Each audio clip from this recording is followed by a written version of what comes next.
The Bitcoin Group, the American original. For over the last 10 seconds, the sharpest Satoshis, the best Bitcoins, the hardest cryptocurrency talk. We'd like to welcome our panelists, Dan Eve, the Crypto Raptor, Welcome, folks. Adam Meister, the Bitcoin Meister, Pound that like button.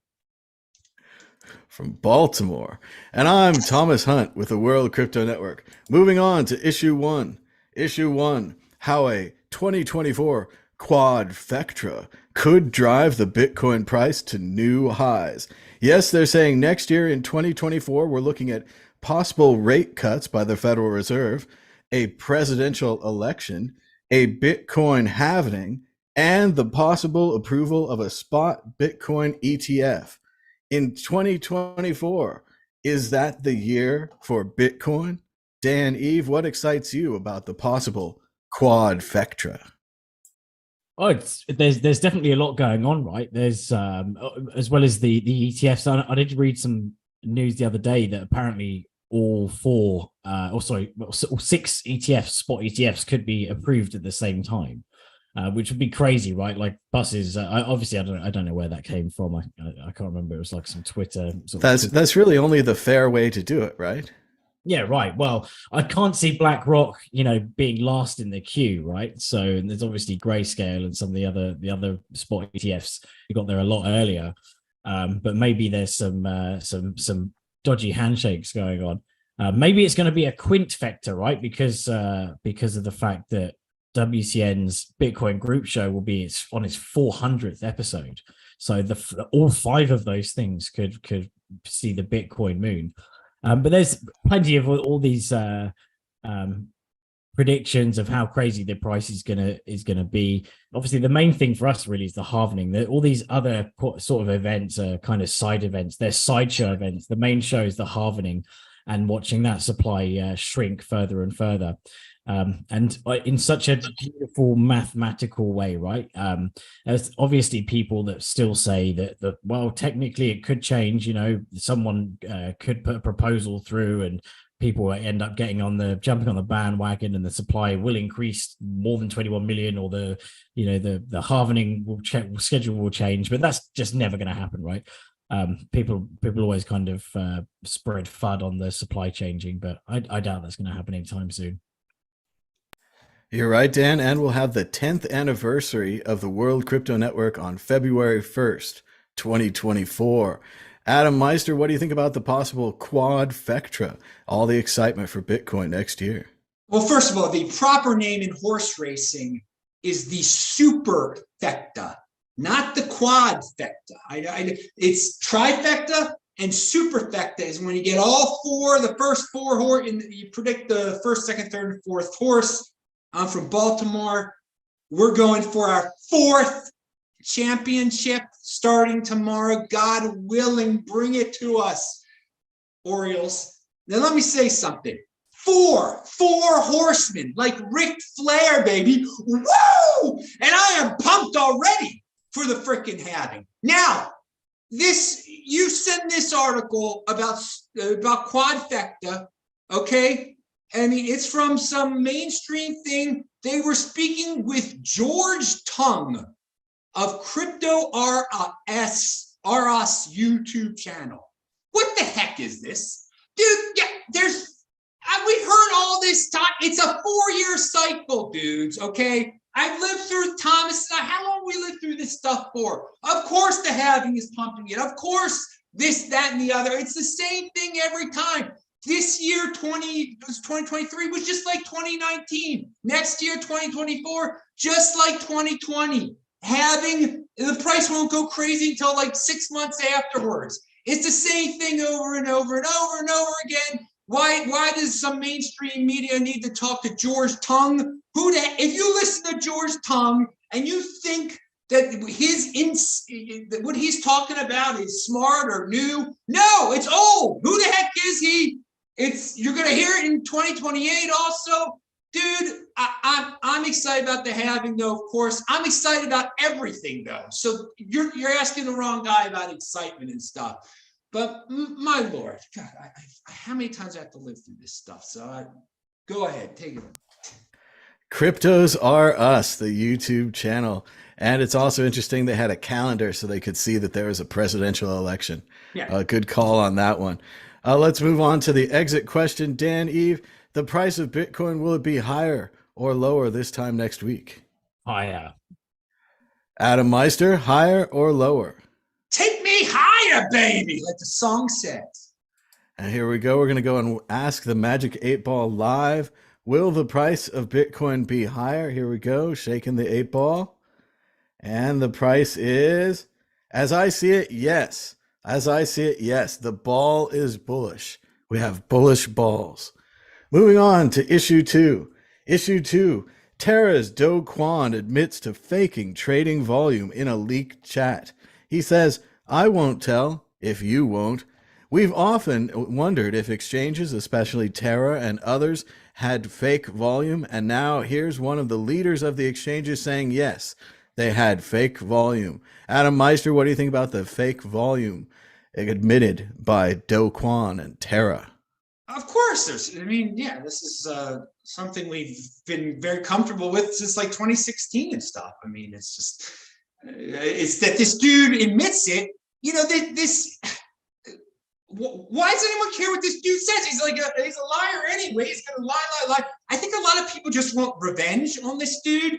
So he says something like that, like, oh, maybe they'll send him to jail. What's he in Singapore now? So maybe they'll slap his butt or whatever. Is that what they do there? Slap your tuchlis a few times when you commit a crime?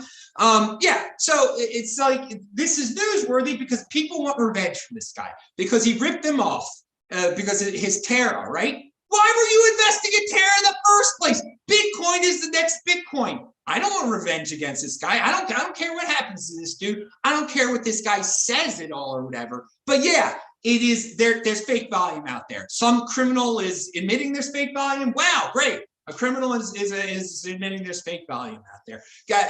Don't trade, people. Just hold your Bitcoin. Buy and hold. It is something we'd always suspected, but it is a little different to see them putting it in print and then actually admitting it. Dan, Eve, what do you think about the possible admissions, of course, allegedly and through the chat and all that, of fake volume? Well, one thing's for sure, and that's that if you're going to do something nefarious, don't text people about it, because the amount of people whose downfalls we're seeing, and I'm not encouraging anyone to do anything nefarious, but if you are going to do it, just don't text people, because those text messages will come out and they will make you look stupid. Ultimately, watch trading is bad. We know it's been, as Adam said, we know it's been happening all along. I mean, you can go to many of these exchanges and look at the order books, and you can see the daily volume in there. There's 20 to 30 times the depth of the order book somehow. And it's very, very obvious. You know, a lot of these shit coins, these tokens that get launched, they jump onto an exchange, they've got to provide liquidity, they pay a market maker. The market maker doesn't just make the markets, they fake the markets too. It's pretty obvious. But don't text people about it, because you're just going to get yourself into a lot more trouble. Now, what they did, obviously, with their algorithmic stablecoin, is they caused a bit quite for all. They were doing really good, right? They were second to Ethereum in trading volume and as a chain. And then, obviously, you know, things came crumbling down, just like with FTX. So stick to solid stablecoin projects like instead, and don't fake trading volume. I can see we're now joined by Josh Shigala from The Standard. Josh Shigala, what do you think about Terra's admission via chat that they allegedly faked volume?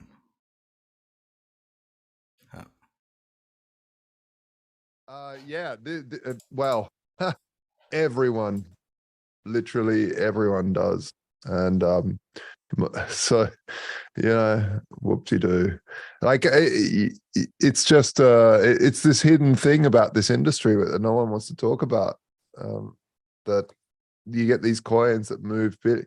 Like, you can't have a market cap of very small market cap of all of crypto, really, compared in the big scheme of things, and then have billions and billions per day trading, especially on some of these ridiculous nonsense exchanges that, so yeah, it doesn't surprise me. Well, I don't have it up right now, but my brother found a website where you could hire a market maker to come into your exchange and, like Josh says, to create fake volume in, I assume, what is the legit and legal way, because it would like, we make markets for Coinbase, Kraken, all the major industry players. And like you're saying, Josh, they acted as if it was nothing, that they're creating this fake volume. Then they create this fake appetite where people go out there and they look and they say, wow, 1 million people are buying Tommy coin. It must be really good, and 1 million people have sold this today. It must be really bad. And if you're faking the volume, which according to this chat by Do Kwon, which previously, I mean, everyone always said, oh yeah, they're faking the volume and they have backroom chats and they have sending money around and all these things are happening. But to actually have it in the chat where he says, we even make fees, it attracts investors. It's in their best interest to fake volume. Therefore, they have allegedly been faking volume. I would also like to get Josh's opinion on the first issue. 2024 looks to be a superfecta, as Adam Meister said, or a quadfecta. All four things happening with the presidential election, the ETF being approved, the SEC perhaps lifting rates, or the Fed's lifting rates, and of course, the halvening. Josh Shigala, what do you think about 2024 and Bitcoin? Well, it's all boom, boom, boom, moon, moon, moon, isn't it? Really, like it's gonna just skyrocket. I'm looking forward to 2024. Yeah, 2024 still hardcore. We've even had the Magic 8 Ball, who is positive and believes the price will go up next week. Exit question: will we hear more about other exchanges faking their volumes? Adam Meister, is this the first in a long series of articles? Well, I mean, there have been rumors before about other ones. Will someone straight up admit it? Why not? Why not? It happens. Someone else will talk about it. Dan Eve, will more people be admitting it, perhaps even directly, not accidentally in a chat message? Yeah, I think the when these exchanges start to crumble and they get investigated for whatever reason, these sorts of things are unearthed. That there becomes plea deals, and in the plea deals, people release messages of the people in the exchange who have said, we need to do the X, Y, and Z that's against all morally what's right. And so the more exchanges that crumble, the more we'll find out about this. But even some exchanges don't even know it's happening, or at least would just turn a blind eye, right? They just say, look, we're going to have to delist you if your volume's not very good. And then that forces the shit token to create their volume out of thin air. So they kind of know it's happening, but they're not kind of instigating it themselves. But they appreciate it because it looks good for their volumes, right? Josh Shigala, continuing our baseball theme, I feel like you're the one baseball team that didn't take steroids while the rest of the league was on them. What do you think about this faking volume issue for the other exchanges? Yeah, I mean, this is again why DEXs are so important compared to centralized exchanges. I think DEXs are fantastic. They're a lot more transparent. You could still do it over there, but yeah, like, at the end of the day, it doesn't matter. People shouldn't be sucked in by nonsense. They should be sucked in by fundamentals. If you see a real problem being solved in the crypto space, then you buy it. It doesn't matter what its volume is or whatever. When you're investing or you're taking part in a project, don't follow the crowds. That's how you get bled out. Follow the fundamentals. Okay, there's a problem in the industry. Look, someone's trying to solve that problem. What's their team like? Have they, there's a whole bunch of red flags and green flags. Follow that. Don't follow the volume. It's nonsense. It is amazing how people will just follow numbers like baseball statistics and just, I'm going to invest in that team. They look like winners on paper. And now we find out that all the winning was faked behind the scenes. Go Baltimore, I guess. Go Baltimore. Check out worldcryptonetwork.com. We've got 3,161 videos. We've even got these brand new short videos, which are created by AI. It's really neat. AI creates all the content and the title, and we just let it rip. And maybe we find some new subscribers this way. That's our hopes. Check I out got to say, Josh, shorts go of the whole shorts in YouTube have been destroyed because of AI. Not these ones. These ones are fantastic, but man, some of the crap that gets fed up, and you're just like, what even is this? Why is this even on here? I think AI might get better eventually, but wow, it's Well, it is I'm amazing listening to see what it picks. I know we've had several great Dan stories about dogs having fleas, and last week's story about the sad pigeon was a little story. I think the computer really picks out these stories well. Yeah, I know. I was just about to say, like, Carrie like came out to me the other day. She was like, "What on earth possessed you to put a video out about the dog fleas?" And I was like, "We didn't do it. The computer did." That's right. The AI found it interesting, so it cut it out, and suddenly we're experts on dog fleas or Elon Musk and Twitter or other political topics that we didn't necessarily want to get into. But again, you just run the AI, and more things these days. You run the AI and see what it makes for you, see what comes out. With a little bit of editing, you can usually use most everything, or you can do what I did and just put it up anyway, see what happens. So Nice. it's an experiment. Issue 3, Sam Bankman-Fried is back again. Sam Bankman-Fried allegedly explored paying Donald Trump not to run for president, with the price being around $5 billion. He also told his girlfriend, Carolyn Ellison, that he might not have a soul, which is probably a good reason not to date him. It also, according to the article, he enjoyed making love to her. Let's say it the nice way. We've also had a big book release, Going Infinite, by Michael Lewis, the author of Moneyball, the famous baseball book, as well as The Big Short and other books like that. And unfortunately, it looks like it's a worshipful portrait of Sam Bankman-Fried. They didn't bother to change the book after he was brought up on fraud. And we've had the first couple days of his trial with people that were critical of him, exposing him, and his former friend and campmate, Gary Fong, going on the witness stand today and tomorrow, as well as the re-engagement of CoffeeZilla, famous YouTube detective, on the Sam Bankman-Fried case. Let's go to Josh Shigala first. What do you think about the latest developments in SBF, from the trial to the book to the political interference? Yeah, it's definitely movie stuff, isn't it? It's wild, and it's popcorn driving wild good stuff. This is the beautiful thing about crypto. Since the start, since the beginning, it's been every week something fascinating. Like, it's an endless box of popcorn, basically. And every time there's either an exchange going bust, a drug kingpin going down, money locked into a DAO that then gets hacked, that then has 2 weeks for the chain to figure out how to do it. Otherwise, the hacker will get away from them. Like, it's wild. It's a wild industry. And it sucks when your funds are in play for that, whatever's happening. But generally speaking, it's never a dull moment. And yeah, I'll be very fascinated to see what comes out in this FTX nonsense. It has been an amazing cast of characters in crypto so far. Who knew that we could get even more exciting with Sam Bankman-Fried, with the curly hair, the cargo shorts, the effective altruism, and the fact that he's going to give all the money away. So you should really just give him all your money, because he's going to give it away anyway. And now to see Michael Lewis turn. I understand being lazy, and he certainly was in a beautiful position having all these interviews with Sam, but not to recast the book.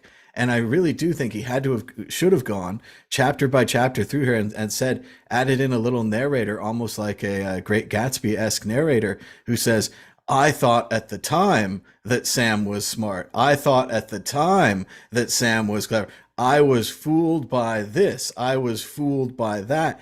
Instead of putting that in, and I've only read the beginning of the book so far, but I've read a couple of reviews and watched the CoffeeZilla video on the book, it seems like he doesn't. It seems like he gets to the end where there's fraud, and he's kind of like, this screws up my whole story, but he goes with it anyway. And now I've seen clips of him on 60 Minutes defending Sam and saying things like his business still would have been making money if it didn't have that bank run. when anyone that knows the basics of how they ran this business, they were intermingling, allegedly, they were intermingling customer funds.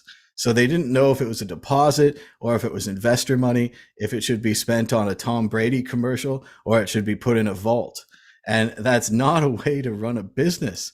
It doesn't matter if you're Michael Lewis, who writes about sports, or Kevin Leary, or whoever you are. You have to know that's like wrong business 101. Dan, Eve, what do you think about the Sam Bankman-Fried story? It does keep getting better and better in all directions. Oh, it's like, yeah, it's definitely a huge drama, right? They're going to adapt it for Netflix. Maybe what would be amazing if there was this intersectionality of FTX and the downfall of BitBoy, and somehow they were interlinked in some crazy ass way to really sort of make the show have fireworks. But yeah, I mean, the more that comes out, he's definitely an interesting character. He's the more you read about it, the more shady he becomes.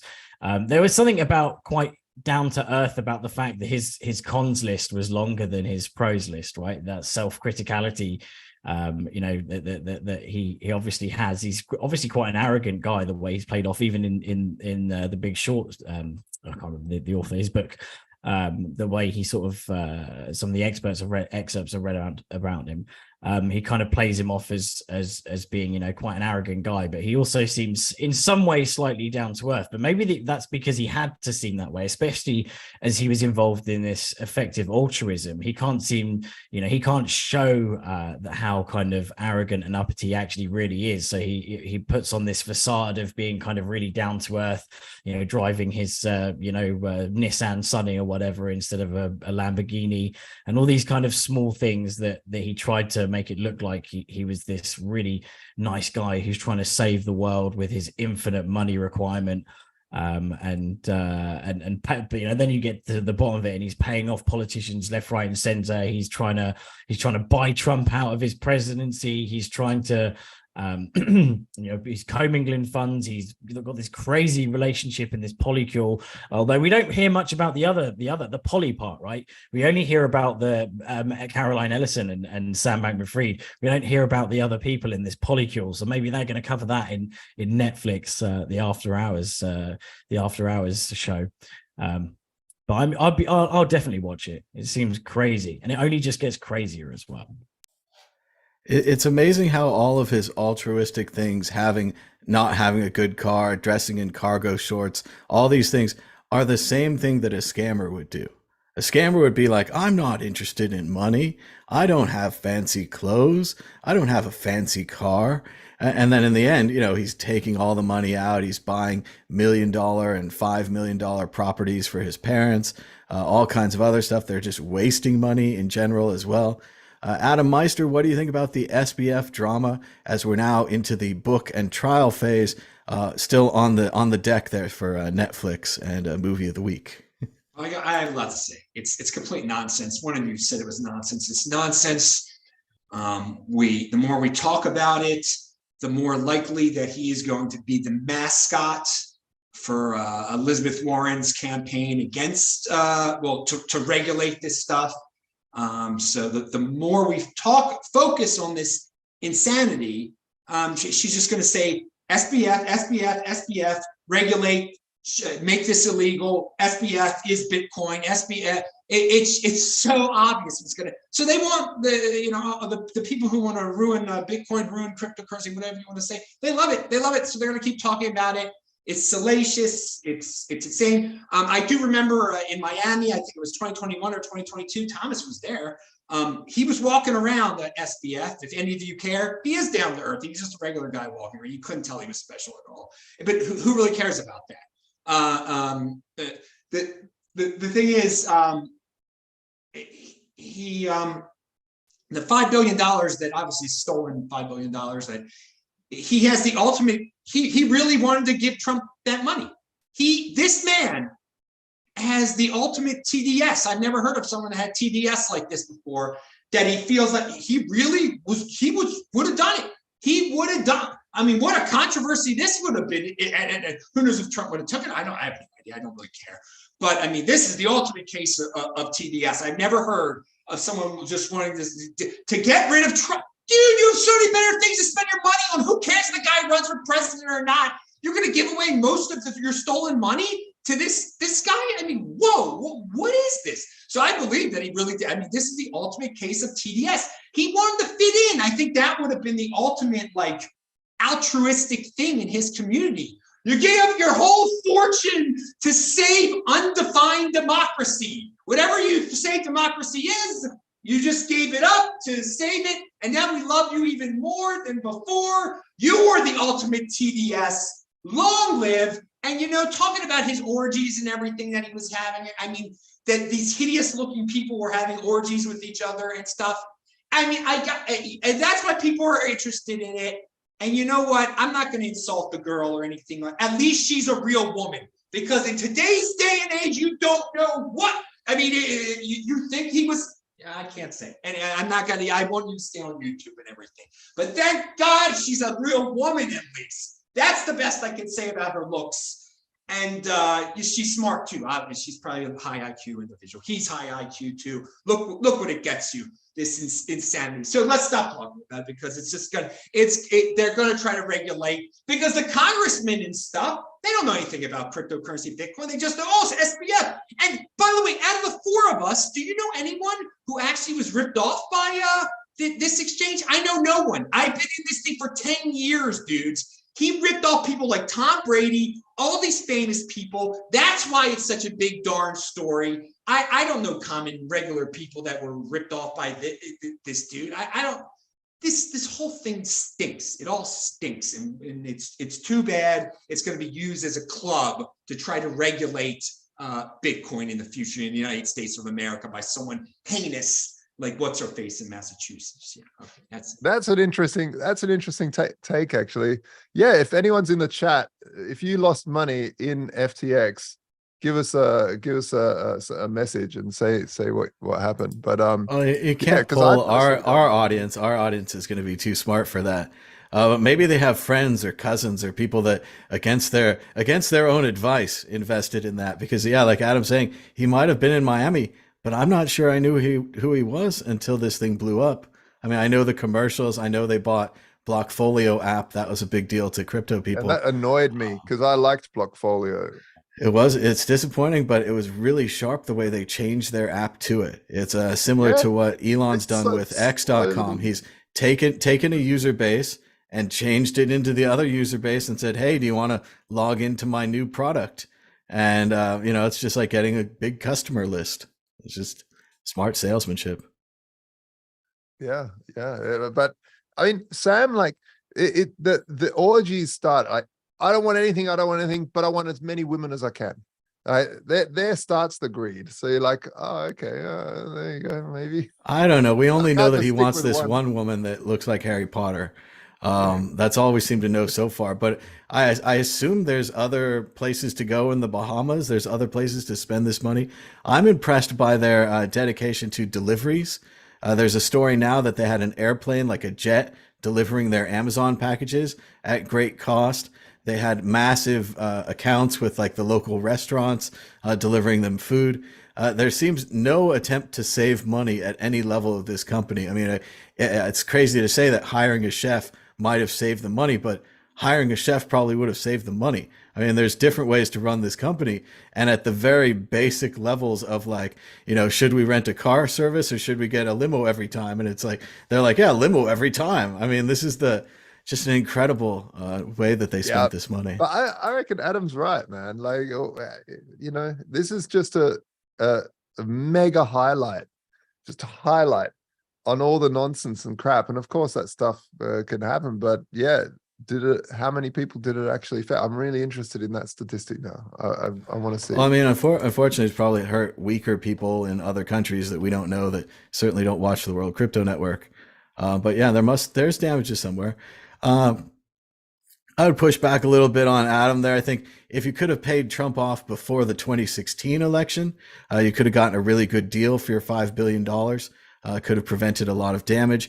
And so far, at least from what I've seen from the trial, there's a lot of damages. This is a different show. But the trial has mainly been focusing on traditional fraud, the fact that they were mixing accounts, the fact that they were using other people's money, not the crypto fraud.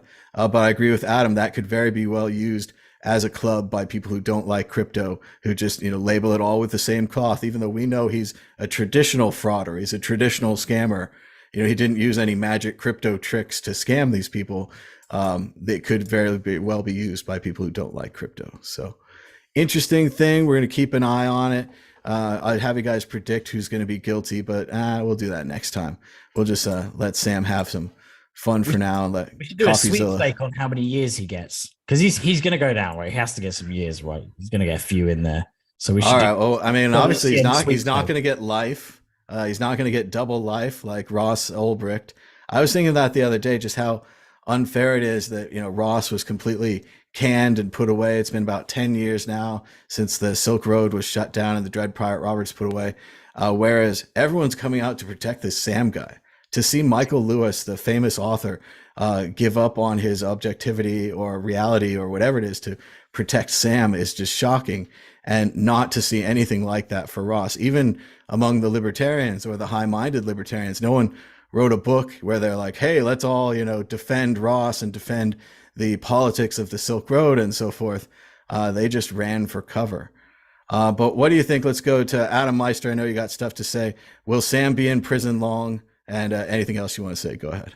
He'll probably get, I don't know what his sentence is going to be, but he'll spend about 3 years, and they'll find some excuse to get him out of there or something like that. And again, he ripped off people. I think he just ripped off people like Tom Brady, people who had, and he stole a lot of money, but I think he stole the bulk of it was from very wealthy, ignorant people that just got involved with this thing. And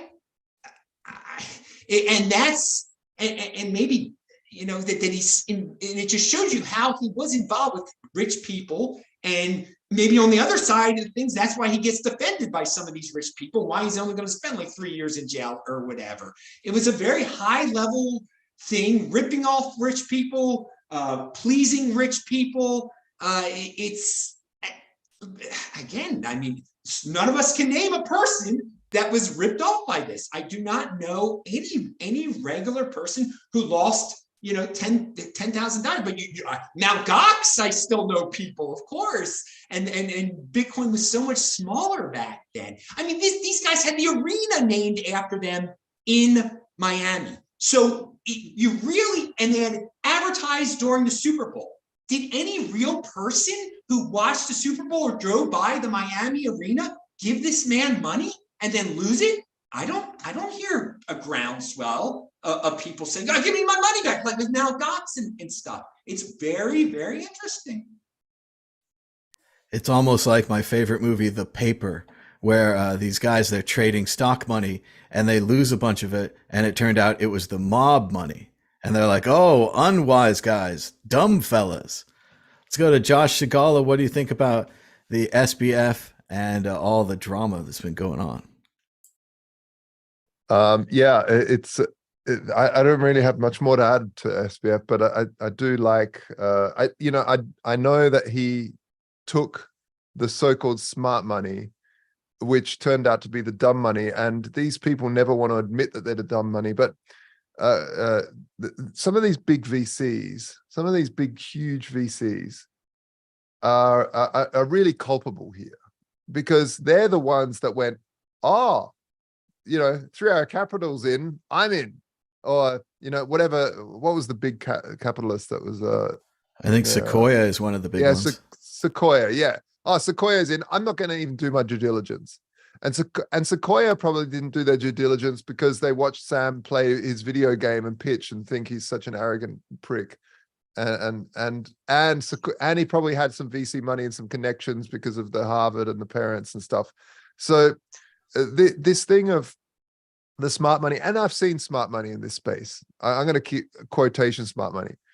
The VCs and the so-called smart money is just as dumb as the retailer. When the skyrocket's going off, when we're at the moon, they're just piling in. They just can't stop. They're not looking. They're just throwing stuff at anything. And in the bear market, oh no, crypto's dead. Nah, and they'll pick you to bits. They'll destroy you in a pitch. It's just the dumb money. It's that absolute dumb money. Adam. I want to say, yeah, it is dumb money. They couldn't investigate the simple fact they were all on Adderall and that their accounting was like an Excel spreadsheet. And that is due diligence any of us could have done. They all piled on because one other VC piled on. And the question that Thomas forgot to ask you was, how many years in prison do you think he's going to get? That's what Thomas forgot. Oh, yeah. Well, yeah. I mean, I read somewhere it was life, but I don't think it's going to happen. I don't think it's going to happen. I think they'll pull him back. Well, Meister's put down 3, so you're going to go over or under 3. You got to stick with that. I'll go a little bit over 3. I think maybe like 10, but then good behavior will pull it back, and something like that. But yeah, it's not quite Robin Hood that he did. Absolutely not. But it was like steal from the rich to give to the rich and make myself look poor. Doing it. I don't know. It's the weirdest scam. It is similar to Robin Hood. It does have some elements of the original plot. Dan, Eve, Meister's got 3. Josh says 10. How many years will Sam get? So if Elizabeth Holmes of Theranos got 11 years, which I think is now being reduced by 2 to 9, he's got to get at least double that, right? Because although that was heavily publicized. This is insanely publicized. The amount this being dragged out by this sort of this whole story.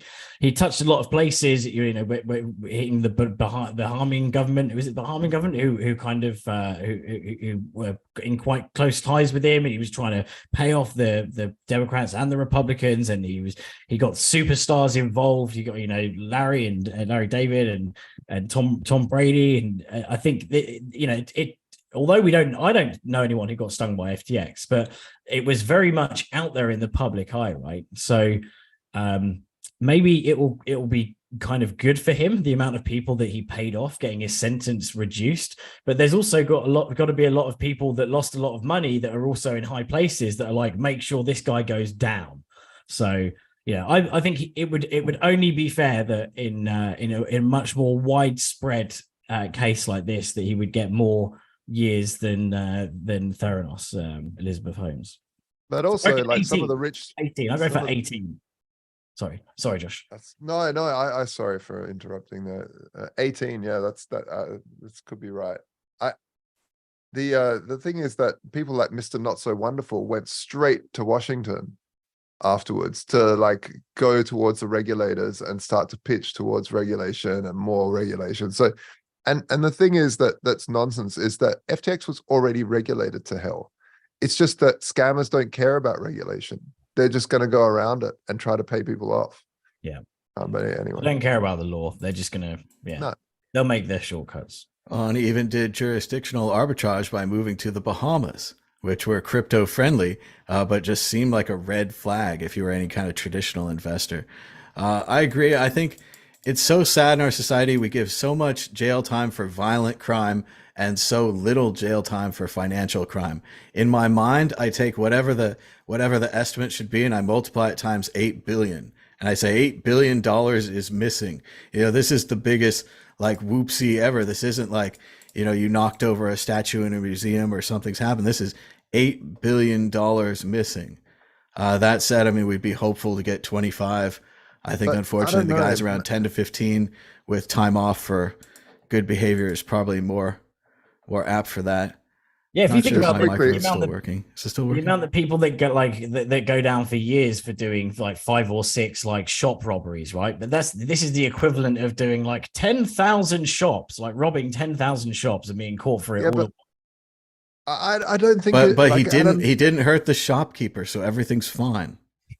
Yeah, but Adam's right here. Like, and the previous question's right. Fake volume, and fake paper money. His FTT token or whatever it was called wasn't worth 8 billion. Yeah, it was on paper. And a lot of this was this valued, poof, disappearing. Wow, how could he be so rich? Because he was paying everyone off in FTT. and they wouldn't sell it straight away, so it still had the value. Yeah, I don't think that the volumes weren't that massive. It cannot be. It can't be 8 billion. It can't just. He can't have pulled 8 billion from somewhere. Well, just remember, Larry David told you not to invest. So at least we'll always have that. Let's move on to issue 4. Issue 4, Shark Tank star Kevin Leary laughs off the idea that institutional investors want Bitcoin. They don't own any of it. Kevin O'Leary, who famously promoted the FTX exchange, even defending them after we knew that Sam was guilty and getting paid millions and millions of dollars to do it, is back again. This time he says that the ETFs will go down because you can't find a good exchange partner, that Coinbase is no good, that Binance is no good. Oh, Leary, you can almost hear him pining for FTX and wishing for the old days when his buddy Sam could have taken care of this project and made money for him. Dan, Eve, what do you think about Kevin O'Leary's announcement that institutional investors don't want Bitcoin, which would be a surprise to everyone who's doing the buying for all the ETFs right now?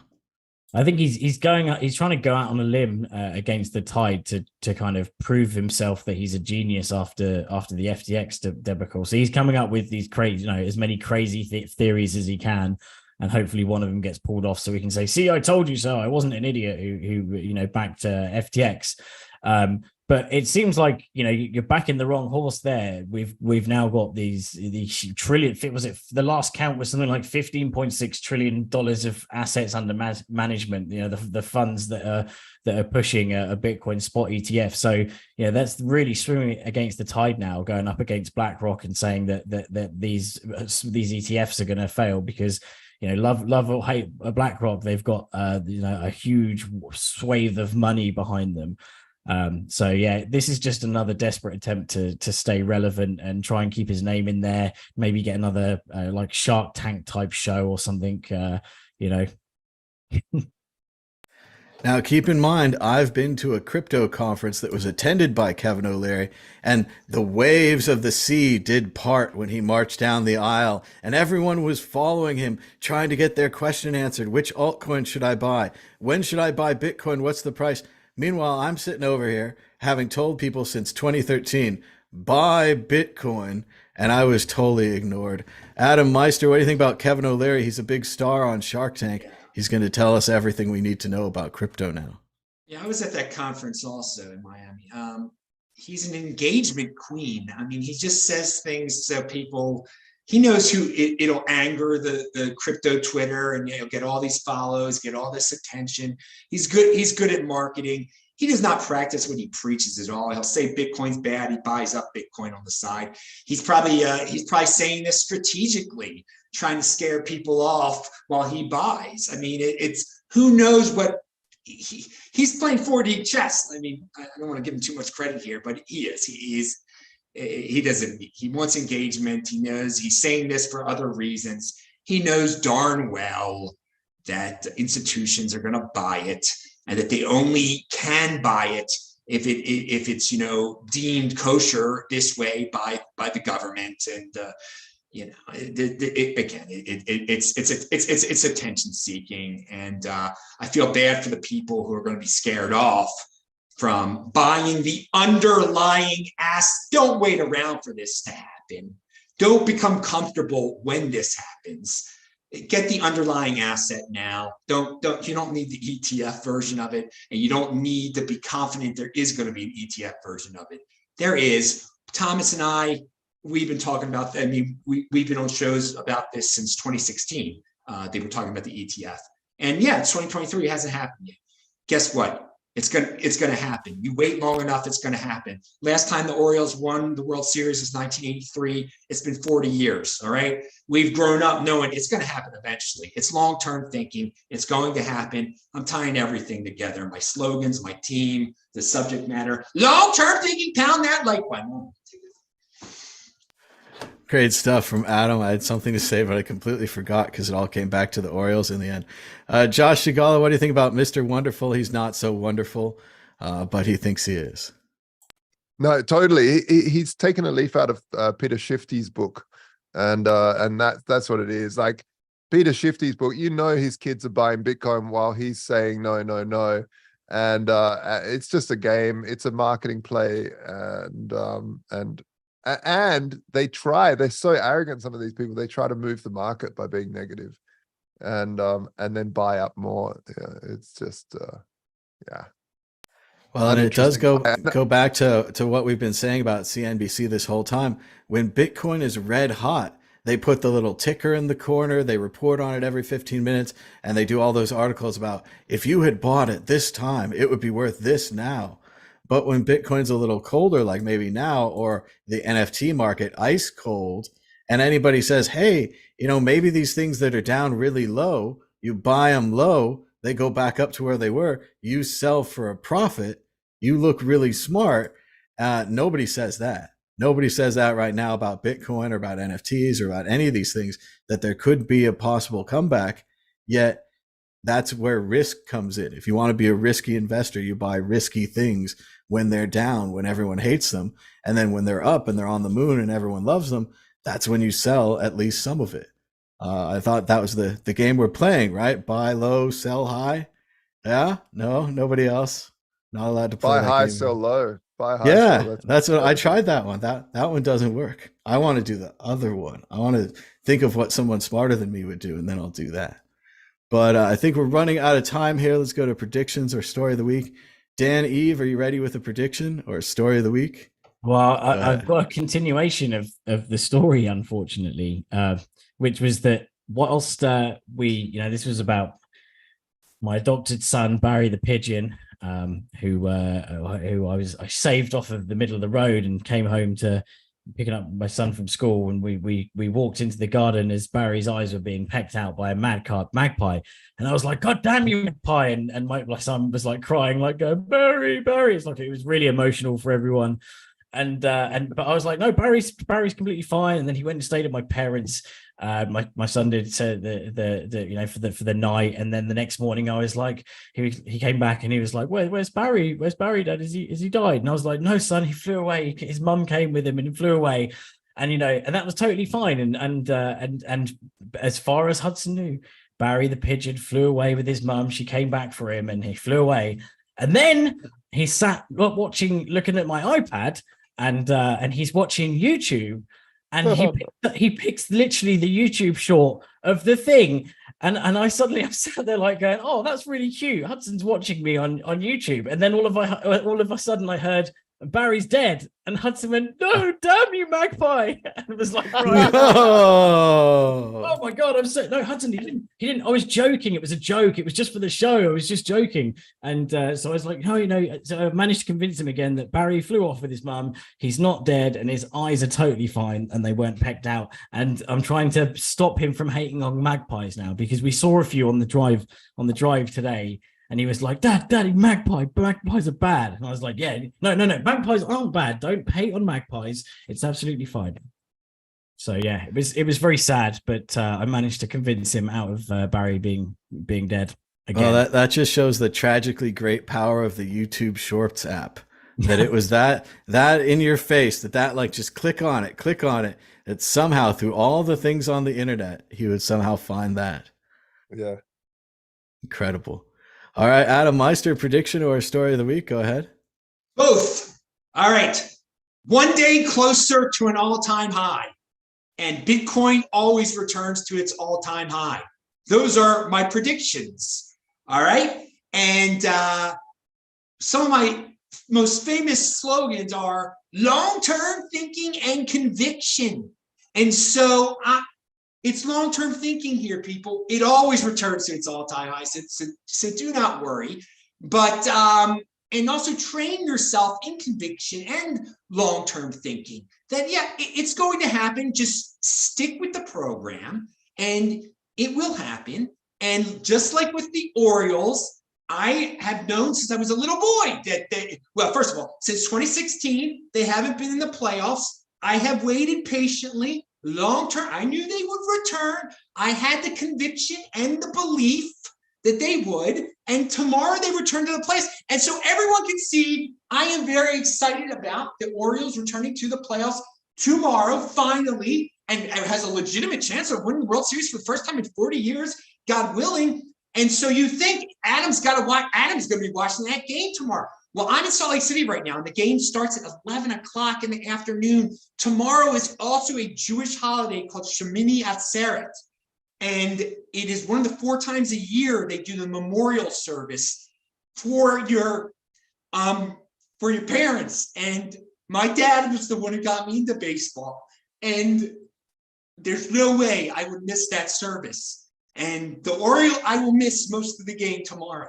But guess what? Long-term thinking, I waited this long, I will wait longer because I have conviction to my father, to my beliefs, and I will stick with them. So go Orioles, Shabbat Shalom, pound that like button, people, and have a great Simchas Torah on Sunday too. Well done, Adam. Nice. It's a beautiful story, Adam. I think we're all rooting for the Orioles now. It's been a long time. It's great to see teams that haven't made it in a long time. Like I saw the Twins won a series the other day. So go Twins as well. They have been in a long time. But Josh Shigala, prediction or a story of the week? Everybody seemed to bring little stories today. You might have to watch out there. It's competition is rising here. I don't know. Oh, gee. No, my story is that we had a koala on in our tree. We found a koala and he's hanging out here, he or she, I'm not sure. But yeah, that was really amazing because it was a very hot day and he tried to find us some water in the pool, but they'd put a pool fence up so before we bought the place. So I think he wasn't used to the pool fence, so he could have a drink every so often. And I've put a little bird bowl out for him now, so he can go and have a drink from there. That's my story. So yeah, a little bit of a story. Very cool, Josh. A koala, very exotic. I think most people aren't in Australia, so we don't have koala bears. So it's pretty awesome. They're everywhere. They are huge claws, scary looking claws. They're like Freddy Krueger and stuff. But they're so cute. I saw the videos of the wildfires, and there's these really poor koalas that had they burnt their paws, and people were saving them because they couldn't climb back up trees. It's awful. Aren't they really mean animals? Like they can really rip you apart. I've heard stuff. They rip you apart. I've seen some, back in the day, you'd go to the zoo or something, and there'd be some like little, Asian girl wanting to hold the koala because they always have these holding. They don't do it anymore, but and then it was just like go nuts, and this girl's getting strangled. Oh my God. No, yeah. They look cute. It's kind of like Sam Bankman-Fried. Look cute, absolute glory and nightmarish. Yeah.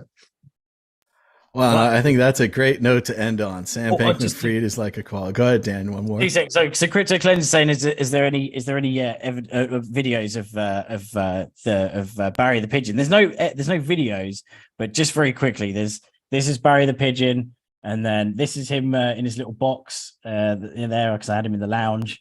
And then hold it a little closer, Dan. We can't quite see. Closer. Then my dogs were circling. There's them looking at the box, waiting for Barry to jump out so they could say hello or eat him or something. There's him chilling on the. Look at that little pigeon just chilling on the porch. He was just having a whale of a time. Then he found a nice little place at the back of the garden somewhere. You can't see it. There you go. There he is. Right somewhere there. There he is. So that's Barry in memory of Barry the Pigeon. May he rest in peace. Blind Barry. Baltimore. Go the Baltimore. And Sam Bankman-Fried is a koala bear. Until next time, bye-bye. Bye-bye.